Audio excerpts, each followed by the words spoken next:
Hola a todos, amantes de las leyendas y los mitos más poderosos de la historia. Hoy nos adentraremos en el corazón mismo de la mitología griega, en la batalla más épica y definitiva que jamás se haya librado. La Titanomaquia. Esta no es solo una guerra entre dos ejércitos, es el choque de dos épocas, una lucha por el control del universo que definió el destino de dioses y mortales para siempre. ¿Alguna vez se han preguntado cómo Zeus, Poseidón y Hades llegaron a gobernar el cosmos? La respuesta está en este conflicto de 10 años. Prepárense para ser testigos de una historia de traición, poder y la forja de un nuevo orden divino. La guerra de los dioses está a punto de comenzar. Para comprender la escala de esta batalla, debemos viajar a los orígenes del tiempo. Al principio solo existía el vacío y de él surgieron los primeros seres inmortales. Urano, el inmenso cielo estrellado, y Gea, la madre tierra, fuente de toda vida. De su unión nacieron los primeros dioses, los poderosos titanes, seres de poder colosal. Pero Urano, temeroso de que su progenie lo derrocara, se convirtió en un tirano. Mantuvo a sus hijos más fuertes, los cíclopes y los hecatónquiros, gigantes de un solo ojo y de 100 manos, encerrados en el abismo más profundo de Gea, el Tártaro. Gea, sufriendo el dolor de tener a sus hijos cautivos en su interior, clamó por venganza. Fue el más joven de los titanes, Cronos, un titán de la cosecha y el tiempo, quien respondió a su llamado. Con la hoz de pedernal que le entregó su madre, Cronos se escondió en la oscuridad y atacó a su padre. La sangre de Urano, al caer sobre la tierra, dio origen a las Erinias, las Vengadoras, y a los gigantes, presagiando futuros conflictos. Cronos castró a su padre, liberó a sus hermanos y se autoproclamó rey. Pero su victoria vino con una maldición. La profecía de Urano resonó por el cosmos: serás destronado por tu propio hijo, tal como yo he sido por ti. La profecía se convirtió en una obsesión para Cronos. Paranoico, decidió que no correría el mismo destino que su padre. Cada vez que su esposa, la titánide Rea, daba a luz a un nuevo hijo, él lo devoraba sin piedad, sin dejar rastro de su existencia. Así cayeron Hestia, Deméter, Hera, Hades y Poseidón en el oscuro y frío estómago de su padre. Pero la desesperación de Rea se convirtió en ingenio. Al dar a luz a su sexto hijo, Zeus lo escondió en una cueva secreta en Creta. En su lugar, envolvió una gran piedra en pañales y se la entregó a Cronos, quien, sin dudarlo, se la tragó creyendo que era su hijo. Zeus creció en secreto, alimentado por la leche de la cabra amaltea y protegido por los curetes, guerreros que golpeaban sus escudos rítmicamente para ahogar sus llantos. Al alcanzar la adultez, se convirtió en un joven dios de inmenso poder, con un solo propósito: liberar a su familia y derrocar la tiranía que gobernaba el universo. Su venganza no sería solo para él, sino para todos aquellos que habían sido oprimidos por la crueldad de Cronos. El plan de Zeus fue meticuloso. Con la ayuda de la titánide Metis, la personificación de la sabiduría, le dio a Cronos un brebaje mágico que lo hizo vomitar a sus 5 hijos, ahora adultos y ansiosos por la batalla.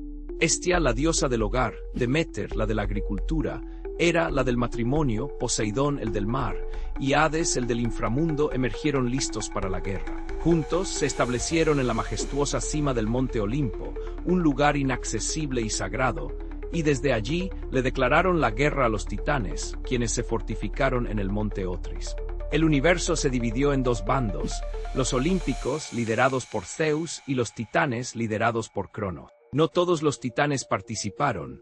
Algunos, como Océano y su esposa Tetis, prefirieron mantenerse neutrales, retirándose a los confines del mundo para observar la lucha. Otros, como la astuta Temis, la personificación de la ley divina, y su hijo Prometeo, el previsor, se unieron a Zeus, demostrando que la lealtad no siempre iba de la mano de la sangre. Esta división inicial ya mostraba que el conflicto no era solo una cuestión de poder, sino de justicia, orden y la visión de un futuro diferente para el cosmos. La guerra fue un conflicto devastador que duró 10 largos y agotadores años. La fuerza bruta de los titanes era formidable, y los dioses olímpicos, a pesar de su poder, no lograban una victoria decisiva. Las batallas eran feroces, una constante y violenta marea de destrucción que sacudía los cimientos del universo. Los titanes, con su poder crudo y elemental, resistían cada embate. El punto de inflexión llegó cuando Zeus, siguiendo el consejo de Gea, la misma madre de los titanes, descendió al Tártaro y liberó a los prisioneros que su abuelo Urano había encerrado. Los cíclopes y los hecatónquiros. Estos seres no eran solo poderosos, sino que guardaban una deuda de gratitud y un resentimiento profundo contra los titanes que no los habían ayudado. Los cíclopes, herreros legendarios con un solo ojo, decidieron forjar regalos para los tres hermanos principales, armas que cambiarían el curso de la guerra. A Zeus le entregaron el rayo, un arma de poder absoluto que podía lanzar rayos de fuego y trueno con una furia devastadora. A Poseidón le dieron el tridente, un cetro que le otorgó el poder sobre los mares y la capacidad de provocar terremotos. Y a Hades le forjaron el casco de la invisibilidad, una herramienta que lo hacía indetectable, permitiéndole moverse sin ser visto para atacar a los titanes desde la sombra. Estas armas no eran solo herramientas, eran símbolos del poder de los olímpicos. El rayo que ilumina y destruye, el tridente que agita los cimientos de la tierra y el casco que domina la oscuridad. Con estos dones, los olímpicos estaban listos para la batalla final. Con estas nuevas armas, el destino de la guerra estaba sellado. Los olímpicos atacaron con una fuerza renovada, liderados por un Zeus que ahora controlaba el poder del cielo. El golpe de gracia, sin embargo, vino de los hecatónquiros. Con sus 100 manos, estos gigantes primordiales comenzaron a arrancar las montañas de la tierra y a arrojarlas sin descanso sobre los titanes. Un bombardeo interminable que los abrumó por completo. Narrador, imaginen la escena.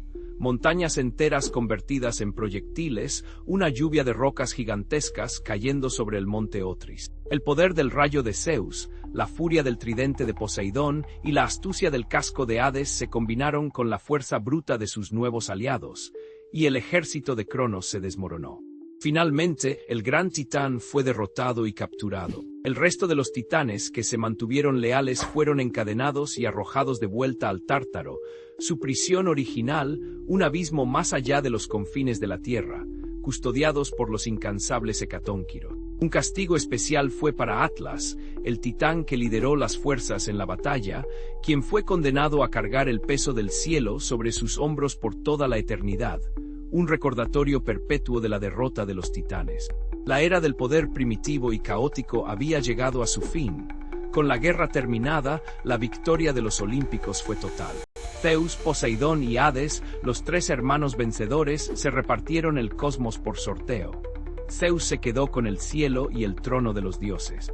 Poseidón se convirtió en el amo de los mares y los terremotos, y a Hades se le otorgó el dominio del inframundo. Hestia, Deméter y Hera también recibieron sus respectivos dominios, y junto a otros dioses como Ares, Apolo, Afrodita y Artemisa, formaron la nueva dinastía gobernante en la cima del monte Olimpo. La titanomaquia no fue solo una batalla, fue el acto de creación de un nuevo orden, una transición del caos primordial a la era de la civilización y los héroes. Y a partir de este momento, el cosmos griego se regiría bajo la autoridad de los dioses del Olimpo, el panteón que conocemos hoy. Esta guerra, este violento cambio de guardia, es la razón por la que las historias que conocemos, desde los trabajos de Hércules hasta la Odisea, son posibles. Sin esta batalla, la mitología griega, tal como la conocemos, simplemente no existiría. Y así concluye la historia de la titanomaquia, una de las batallas más fundamentales de la mitología. Un relato de traición, venganza y la lucha por el poder que definió el universo. Si te ha gustado este viaje, no olvides darle un me gusta y suscribirte para no perderte nuestras próximas inmersiones en las leyendas más fascinantes de la historia. Déjame un comentario contándome cuál de los dioses olímpicos es tu favorito y por qué. Quizás el poderoso Zeus, el astuto Poseidón o el enigmático Hades. Nos vemos en el próximo video y que los dioses estén contigo.